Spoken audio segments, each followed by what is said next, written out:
لو خارجين من رمضان زهقانين من المطبخ زيي وعايزين تعملوا غدا سهل وسريع، جربوا تعملوا المكسيكان رايس وفاهيتا فراخ. أكلة لذيذة مبتاخدش وقت وطعمها خطير. في حلة هنضيف معلقتين كبار من الزبدة ونضيف عليهم بصلاية متقطعة صغير ونرش عليها رشة ملح علشان نساعد إن هي تدبل.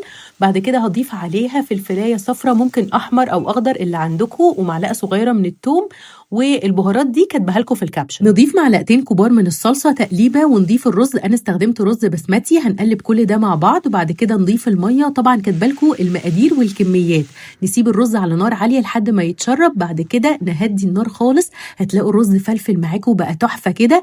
نحط بقى الفاصوليا الحمراء والذرة الحلوة وكمان شوية من الكزبرة الخضراء. أنا بحطهم بعد ما الرز يستوي عشان ما يتبلوش، وبالنسبة لي ده أحلى نوع رز بحبه. بحس كده إن هو يتاكل لوحده من جماله. جربوه على ضمانتي. ودي بقى الطريقة اللي مش بغيرها للفاهيتا. صدور فراخ متقطعة بالحجم ده، بحب احط عليها معلقه من النشا بتخليها كريسبي.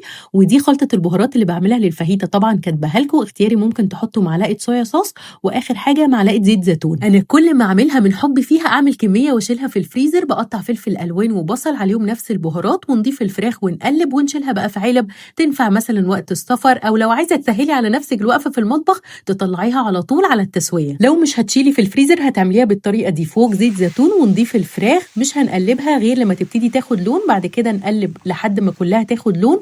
نضيف بقى فلفل الوان وبصل، واول ما فلفل الالوان يدبل كده حاجه بسيطه هنقفل عليها وتكون جاهزه. بقدمها فوق المكسيكان رايس وبعمل معاهم صوص خطير. اللي عايز الطريقه يكتب لي، واكيد مش محتاجه اقول ان مفيش ألذ من كده.